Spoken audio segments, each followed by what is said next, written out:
Okay, so anyway, for saving your functions, make sure that your current folder is set up where you want to be saving them. If you need to change it, click on this folder here with the green arrow that says Browse for Folder, and then just navigate to wherever you want your current folder to be. This is where you'll be saving your files, but I want to leave it where it's at.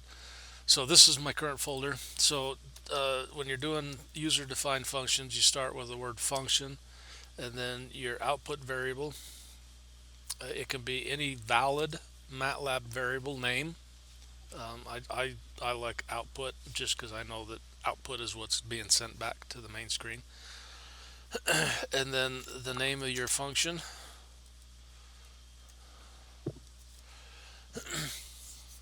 with the input variables in parentheses. Now, if you're going to have multiple inputs, um, you just separate them with commas. If you're going to have multiple outputs, they need to be put into square brackets, followed by commas.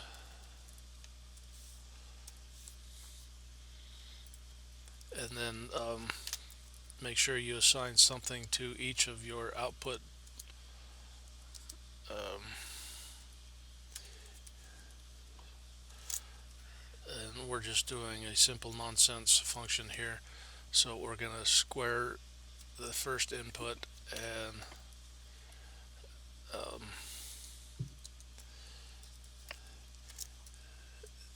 uh, we will cube the second one, and we need a 2 on there. And if you don't suppress the output inside of your functions, it will display in the command window when it runs the function and when it runs your main script file. So once you're done with your function, this you can put an end in there. That's completely optional. Um, you don't need it. It will function without it, but you, like I say, you can put it in. And if you put a comment at the right after function, um, okay, I'll show you what that does in just a second. So okay, so I'm ready to save. So if you come up here and click to save, MATLAB is going to automatically go to the designated current folder, save it as the file name that you created in your function here. You notice that's the same. So it's all set. That's all you have to do is hit save. Um, So, sorry, just to clarify really quick, I meant my question was more towards like I have all my functions saved and everything, but when I okay. submit the assignment, like a separate function file for you.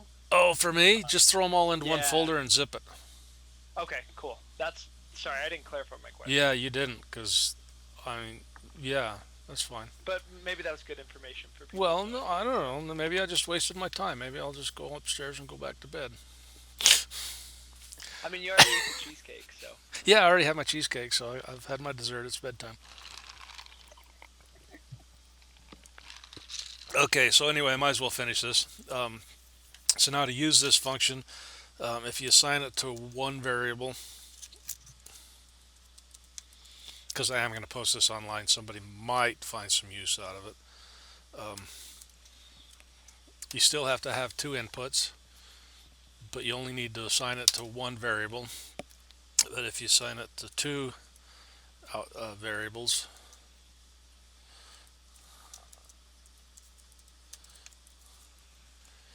um, two, three, you'll get the output from both of them.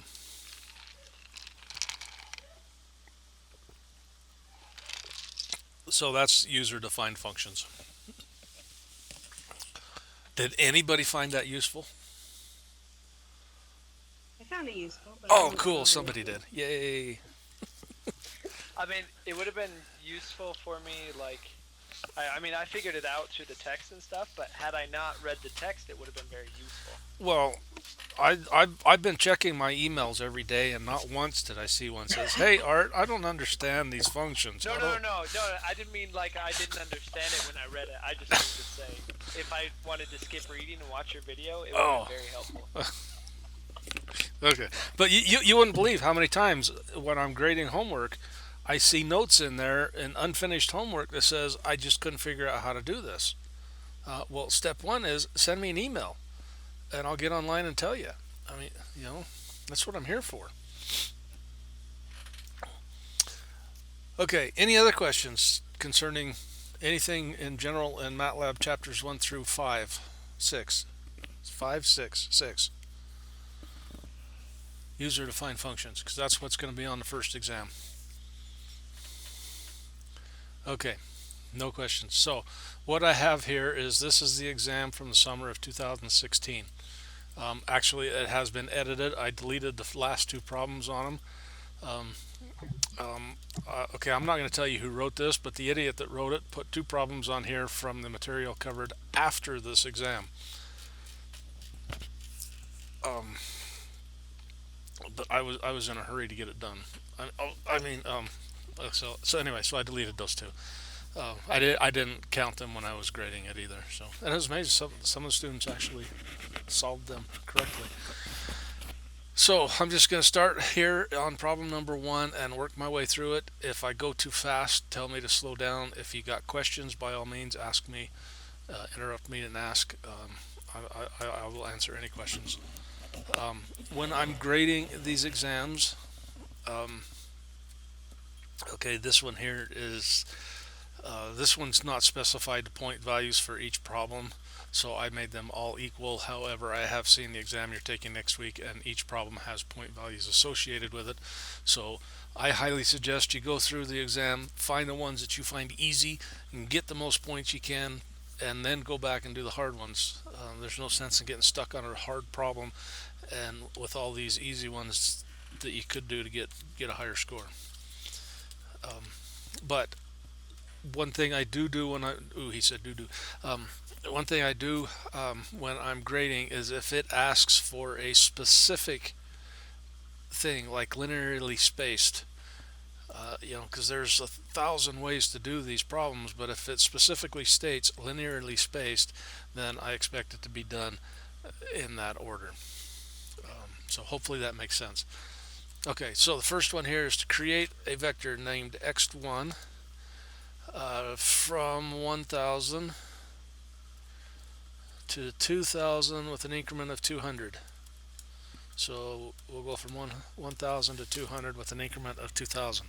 Okay, please do not put semicolons at the end of these because I'll have to go through and take them off so that it gets displayed on the screen. Okay, part B is create a vector named x2 from minus pi to a positive pi. Oops, gotta have an equal sign in there. Minus pi. Oh no, it's not pi, it's cheesecake. Minus cheesecake to by pi divided by 10 to a positive pi. And if we want to check so far, we can execute and we can see that that's 6 values. It didn't tell us how many 6, it said increment of 2. So there's goes 200, 200. That looks like about 3.1 or 0.314 difference. So, okay, that looks right. Okay, so C wants you to do a linearly spaced vector named x3 from minus 6.5 to pi with 5 values. So because it's linearly spaced, we use the linear space function. And this one requires 3 inputs: your starting value with a comma, your ending value with a comma, and how many variables you want or values you want. And there we see we have 5 values that go from negative 6.5 to 3.1416. Okay, and this is the one that usually trips up the students: logarithmically spaced vector. And it doesn't have a vector name, but we'll just continue with the theme going here. We'll go x4 equals, so this one's going to be the log space. And now we need to remember that in log space, the inputs are the log of the number that we're trying. So log of 100 is 2, log of 100,000 is 5, and again, it's the starting point, the ending point, and how many values we want. And voila, we have 4 points, and these are logarithmically spaced from 100 to 100,000. Any questions on problem one? Okay, we'll go on to problem two. This is a wordy problem. Newton's law of universal gravitation tells us the force exerted by one particle on another is F equals gm1m divided by r squared, not intended to be MATLAB code. The universal gravitational constant G is given at that number. Find the forces exerted on the Earth on the Sun if the mass of the Earth is that big and the mass of the Sun is that big. For the values of r equals that many meters, so the average distance between the Earth and the Sun, to a whole bunch of meters, distance from the Sun to Pluto. Be sure to find appropriate spacing for this vector. Okay, so we want to do a vector, so we need to get a whole bunch of constants defined here. So we'll make the mass of the Earth is going to be equal to this many, and we'll go ahead and suppress that because it's a calculation line, we don't need it. And this is in kilograms. The mass of the Sun is a little bit more than the Earth. Whoa, got things falling all over me here. And then this one here is also in kilograms. And let's make it pretty. Okay, and then we need a G for the gravitational constant, and we're gonna take the units with this one this time. See, I'm a very lazy typist, so if I can cut and paste, by golly, I'm gonna cut and paste. And we'll suppress that one and make sure to put that as a comment. Okay, and so now we need our R. R equals, okay, 150 E9, and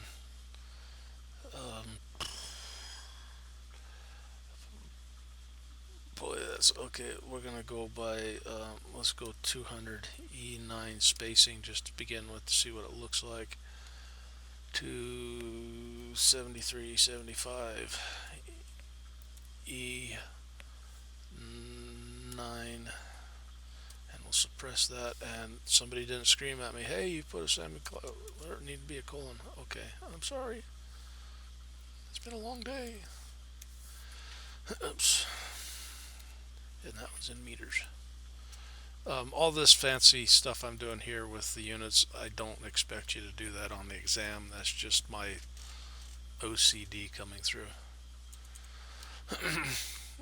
Okay, so we have mass 1 G, so okay, we got R, so we've got everything defined. So even though that isn't MATLAB code, we're still going to borrow it. So we got to have a multiplication in here, and a multiplication in here, and we need our Sun and our Earth, and because we're dividing by a vector, we have to do a dot divide and a dot power. And it ran. Okay, so that's a line. That's not much of a table. Does it say to make a table? Find the force. It just said to make a vector, so that's all you need to do. That made a vector. Any questions on that? Oh, okay, yeah, so you asked that question and I answered it before even you asked it. No, you don't have to put the units, but it would be a good habit to get into. When I transferred from community college up to the University of Utah, I left units off of one assignment, and boy, they really docked me for it.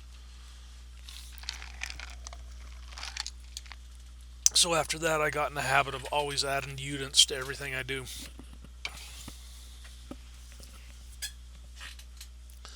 Sorry, my drink runneth low. Okay, The next problem is going to build on this problem. So using the data from that, um, we're going to plot R values on the X and the force on the Y. Add a title, labels, and a grid. You may need to increase. So we're going to plot it first and see how it looks, whether we need to change the values on our R.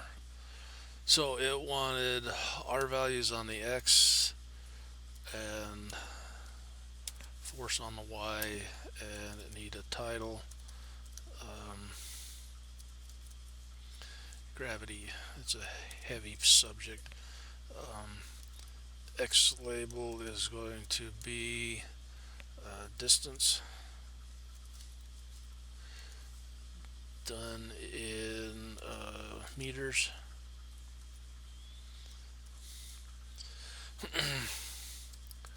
Y label is going to be force, and I believe that's in newtons. Oh, you forgot this. And then we need to do a grid on. Is that? Okay. It's there, but it's kind of bumpy. So we'll change our values of R. So to do that without affecting that problem, we're just going to copy and paste those down here and change this. Make it really big. Don't. Okay, I made too many data points. Sorry, it didn't like that. There we go. Oh, I needed to suppress that.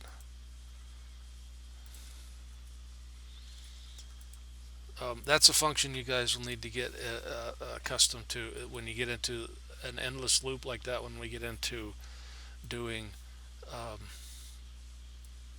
while loops, if you do um, a control C in the command window, it'll stop it.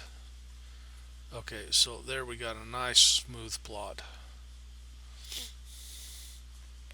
and our titles. Hey, any questions?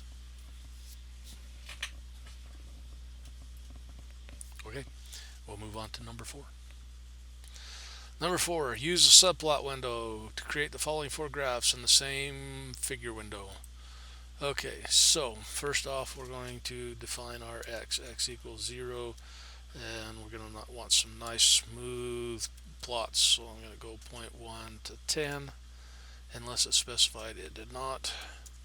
So y is equal to sine of x. Okay, so in the subplot command, plot, you tell it how many rows and how many columns you want, and the position of your current plot. So that one's going to be in the first position. And then we're just, because this is on a rectangular coordinate system, we'll just do a plot x and a y, and it didn't ask for any fancy formatting. Do a title, um, rectangular chord, and yeah, okay. Okay, yeah, I think down at the bottom it says add appropriate titles, and we'll do that in just a minute. Again, I'm going to show you the way I do it. As long as you do something that applies to this, I'll be okay with it, but I'll show you how I like to do them myself. Okay, so the second one is now y exponent. We're using the same x, so we're going y is equal to exp of x. And this one is plotted on a logarithmic scale on the x-axis. So we're going to call up our subplot. Again, we're 2 by 2, and this one will go in the second location. And because we want a semilog x, we'll use a semilog x with an x and a y, and and do a title semilog x. Where'd that W come from? Oh, I had a few extras. I thought you might like one. Okay. So down here, this one here is a logarithmic scale on the y for y equals x, too many dots, dot raised to the square plus 3. And this one, okay, again, we'll do the subplot of a 2 dash 2 dash 3. And this time we'll do a semi-log y because we want the logarithmic scale on the y-axis. Again, x and y. Um, Title is semi-log y. You could capitalize that S, make it look somewhat.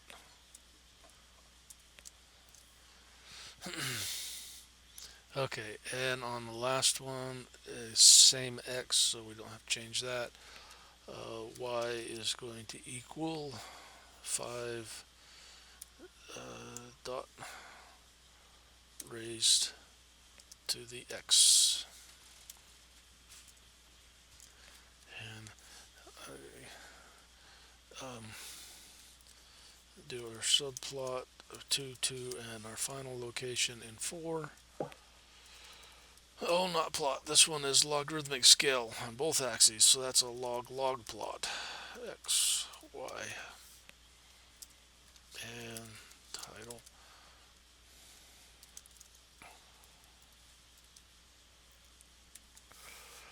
Okay, so there's all our plots with their titles. So now we'll go ahead and... No! Where'd that come from? Oh, equals sign. And you guys didn't say anything. You just sit there quietly saying, he's going to make a mistake. Where'd my plot go? There it is. Okay.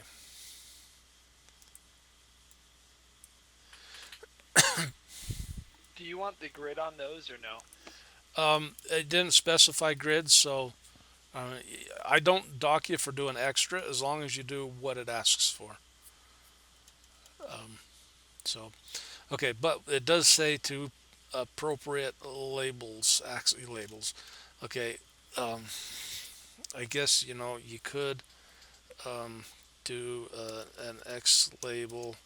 I mean, what are you gonna do? I mean, it's X. I guess Y label you could put the equation. Oops. Y label. Again, it doesn't specify what to do, so anything would be appropriate.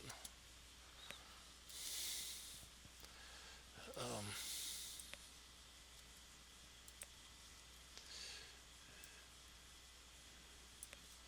oh, wait a minute. Only need to change these three here. XP. This one is x raised to the 2 plus 3. And I guess, that could also be in the title. It really doesn't really matter, as long as you've done something that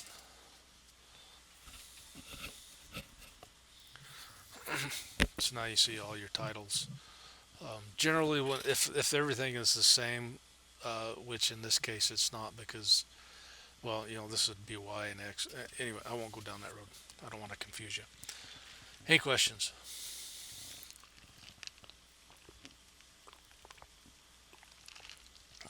Okay. Problem 5.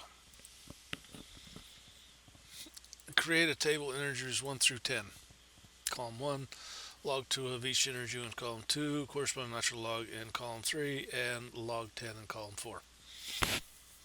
Okay, so we're going to create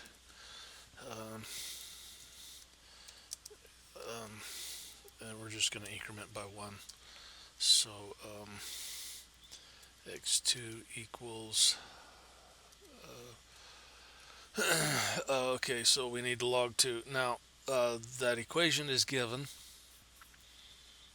um, but it turned out we didn't need it because there is a log2 function in SolidWorks in whatever the software is we're using, MATLAB. Yeah, MATLAB. Or if you didn't, if you didn't want that, then you would just use this here equation, and it's the same equation that we had in one of our homework problems. X3 is going to be the natural log of x, and in MATLAB, log is natural log, and x4 will be the log 10 of x. Um, so there's all our stuff. So now if we do a table, um, and those are all going to be row vectors, so we're going to transpose them to make them into column vectors, x2, and for this exam this would be sufficient, because we haven't learned how to format a table. Oh, don't do that. Oh, because it's gonna be squares, you idiot.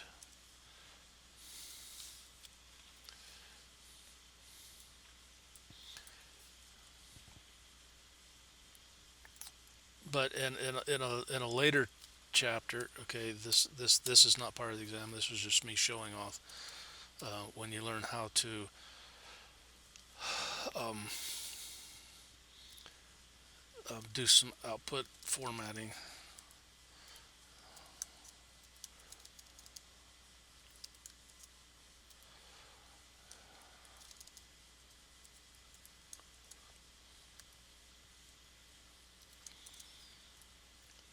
It would, oops, yeah, look something like this, and then we'll do an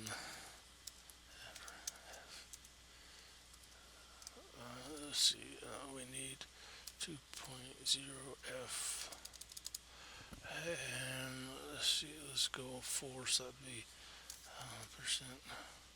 Oh, you gotta have one of those things in there too, or it doesn't like you. 5.3f and percent 5.3f and percent 5f, and then do one of those and one of these and one of these, one of these, and table transposed. No. Oh, okay, okay, I heard you. That's not supposed to be here. It's now it prints out a pretty nice table with column headers, and you'll learn all that in a later, well, oops, in the next section of MATLAB. Just in case you're curious, this is the fprintf that prints this out in the table one element at a time. This is what I call a placeholder. This tells MATLAB that I want to print 4 variables before going to a new line, to use 2 spaces, including the decimal point, with no values on the right side of the decimal. So this one here is 5. So you see 1, 2, 3, 4, 5 variable or digits there, including the decimal point, with 3 on the right. And the F just tells it a floating point number. That's all coming up in chapter 7 or 8, I believe. But I don't require that on the exam. This here is all you would need for the exam, because it just says make a table. So I overly complicated that problem, and I hope I didn't lose anybody on that. Problem number 6. The value of trigonometric functions can be estimated using a Maclaurin series, for example, cosine is approximately 1 minus a whole bunch of digits. Recall the mathematical symbol for factorial is a exclamation point, but MATLAB uses built-in factorial function, and therefore the series can be expressed as 1 plus yada.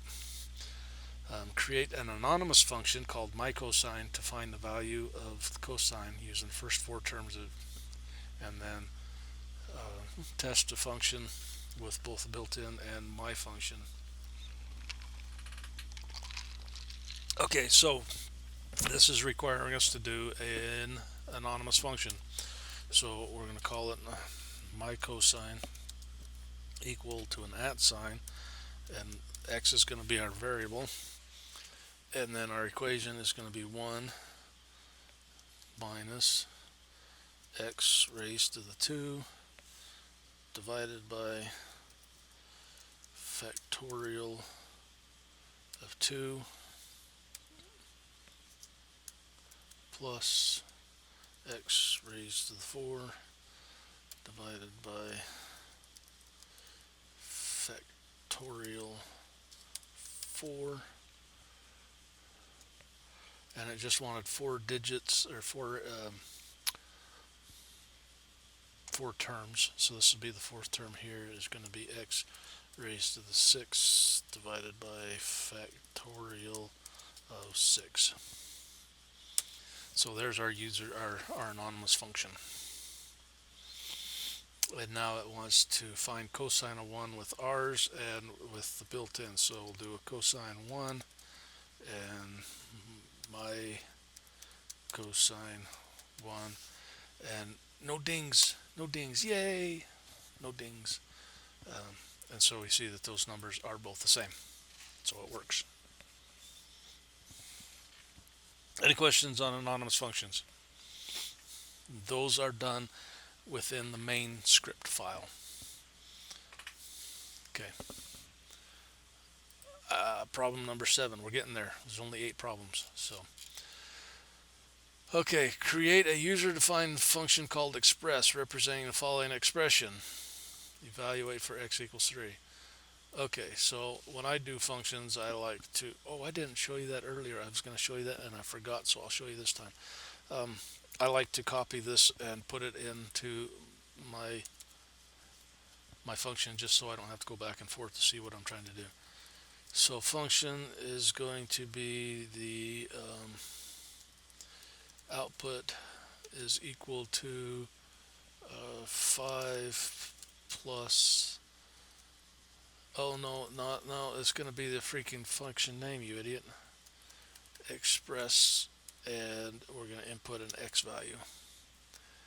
Then we'll come down here and say that output, put, hey, is going to be equal to all of this stuff right here. And I don't know why they say not necessarily MATLAB code, because in this problem it actually is. And that's it. Is that right? That looks right. Okay, so we'll save that. It's saving it in there. I already have one, so I'm going to rename this one that's already there.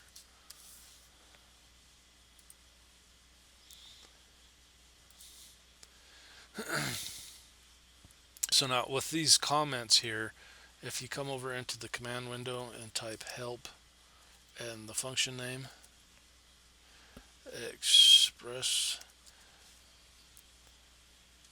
they show up as the help in the help function.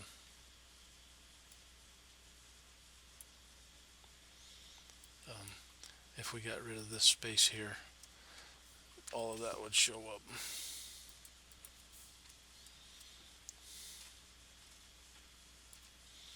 Okay, so it's a useful thing to, I guess, if you wanted to know it.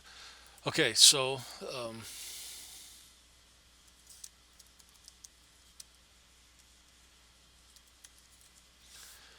then we just need to evaluate for x, so we'll just do express 3. Boom, and there's our answer. Okay, any questions on functions? If and there's a very strong possibility there is a function on the exam, make sure when you turn in your exam you include the function with it, because if it's not there, I can't grade it. Okay, on to, oh, this one, I know I wrote this one because I got this out of my office. Um, so oil and gas pipelines are inspected on a regular basis, looking for reduced areas of cross-sectional area in the pipe thickness. Yes, you'll save all your files onto the flash drive that they give you at the testing center, and then take it back and they'll help you get it uploaded into Canvas. Um, oh, do we have a current folder? Do we have? Okay, we do have the defects folder. Okay, so the inspection's done using intelligent pegs, magnetic fields, and sensors. I'll give you this whole file here and the solutions to it, so you can go through with the video if you want and rework them and look at it. I'll also give you another exam that has not been worked through for you to do as a review for the exam. Um, so, first problem here says to load the defects.dat file using the load command. Okay, so that's easy. Load defects.dat, and that's it. If we look at our workspace, we'll see that right now there's just an answer in there, but when we hit the run, I think you have it saved as a .text, didn't you? it is. That's why I didn't find it. Thank you. There we go. Sorry, that's a deviation from normal because I'm always working with .dat files. So you'll notice that's a big file. There's 453 rows and 6 columns. So it's much better to load it into MATLAB using this rather than trying to import it and putting in 2,500 characters in your file. Okay, so part B is create a time vector by extracting column 1. So time is going to equal defects, and we want all the rows from the first column, and we're going to suppress that. And that was it. Wow, this is a tough problem. Create a vector called data by extracting column 5. Data equals the same thing, defects, all the rows, column 5, and then plot the two. Ooh, we get to do some formatting with this one. Plot time versus data, and we want to make it just a dotted line. How boring is that? Sheesh. We're going to turn it red too. Again, I don't dock for doing extra. Title is going to be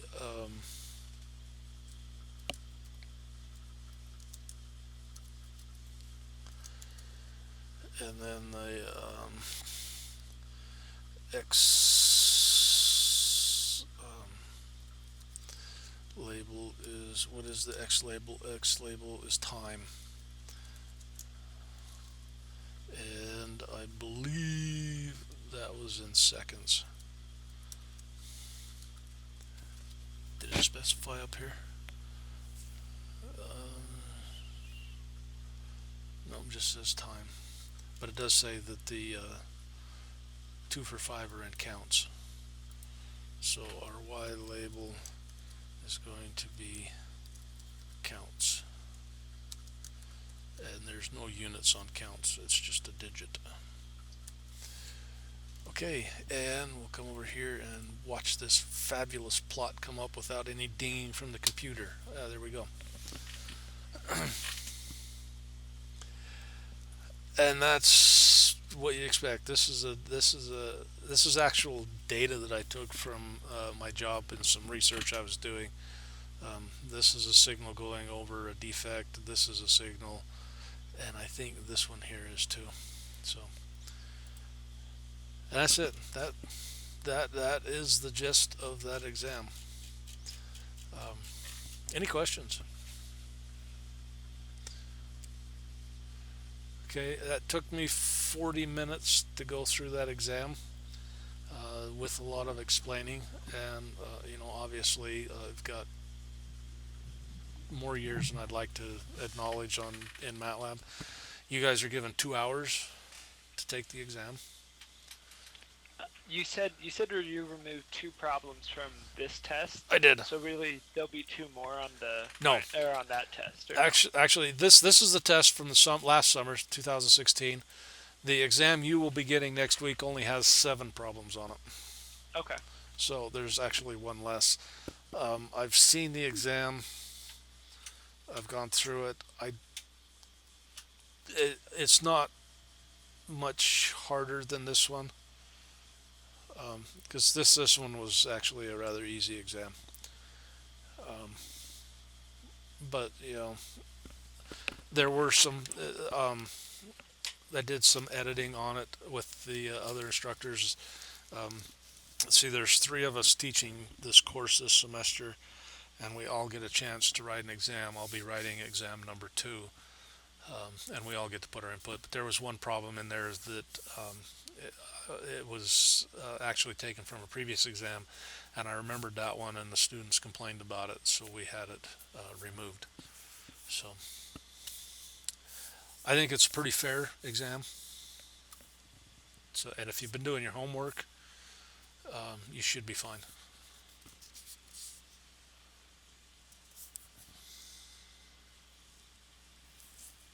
Any questions? Anybody? Anybody? Oh, I thought of just one more, but it was for the practice problems for chapter 6. Okay. I already turned in the practice problems, but um, in my comment I left, like, I wasn't sure if you wanted those functions, and you told me earlier to just zip them all in a file. So do you Right. want me to send you those functions for that as well? And For then the for ones for the practice one, I'm okay with it because Okay, I don't all go right. through them. Because it didn't say on there, so Right. I wasn't sure if you wanted But them or just not. make sure on the homework that you turn in the functions because I have to look at each one of them. Okay, perfect. Generally, on the practice one, I just send you back a note telling you that I need the functions, but I don't expect them because, again, you have the solutions prior to even submitting. So, and y'all do know the solutions for the practice exercises are on Canvas, right? I've never looked, but are they just under the um assignments and PE solutions? Okay. Yeah, PE solutions. There's the fourth and the fifth edition. I just click that link and then it just takes me to the page. Don't tell Maybe me I'm it's not looking. another broken link. I don't want to bring you bad news after you had your cheesecake already, because now you have nothing to pick you up. Maybe it's under resources. One sec. Maybe I checked the Hang wrong on. place. Let's see. Year in 1040. 1040. Yeah. Zipping to zip a file. Are you using a PC or a Mac? PC. Okay. I'll show you that in just a second here. So here's the solutions. And are you trying to download the fourth or fifth editions? 'Cause, Oh, you know what? All I did, I didn't even see those links right there. That's just me being an idiot. I just clicked the link in that box right there. Like, I yeah, clicked yeah. practice exercise. These take you to the page that Yeah, shows you the that's just me problems. being stupid. That's my bad. No See, worries. see up here where it says solutions. Yeah, yep. I need cheesecake. All right, we're good. Okay. Well, yeah, it was plain cheesecake. There was um, no fruit toppings, no chocolate, no, just I don't think cheesecake. I deserve anything fancy after that question. So, That's fine. Only dumb questions are the ones that don't get asked. Okay, so now to zip a file on a PC, I'm running Windows 10, but this works on just about any version of Windows. Um, if you just take and select all the files you want, with that homework assignment, there's probably 12 to 15 different functions.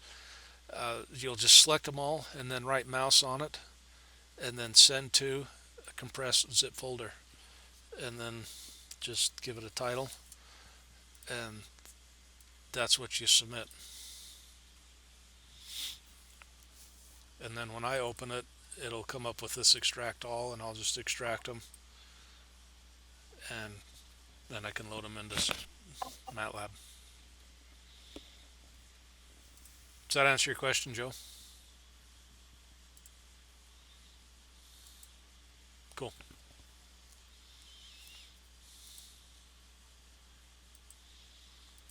What did I put in there?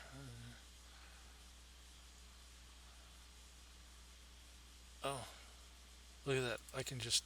Oh no, this isn't the review. Where did I put? Oh, I went to 2017. There we go. See, I could just come in here. Oh, you guys need the data file too. Hey, dummy, we need the data file. Hey, don't call me. I'm my feelings.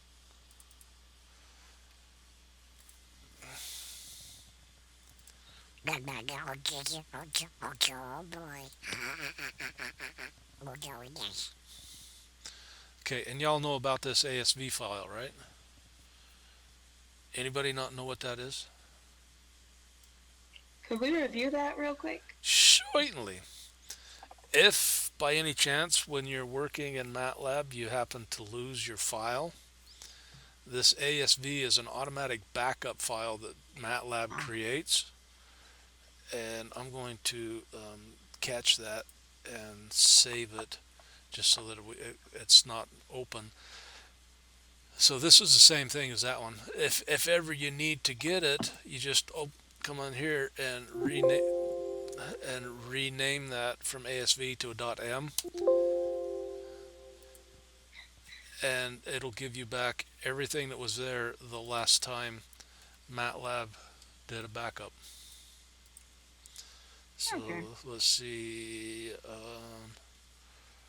Yeah, see, I didn't get the last two problems, but it's a lot easier to just finish the last two problems than to have to go through, the last 40 minutes that I've done on that exam. So that's what the ASV file is.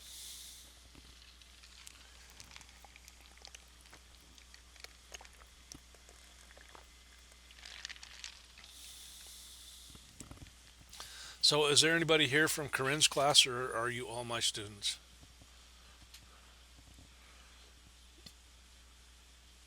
Okay, she must all be my students.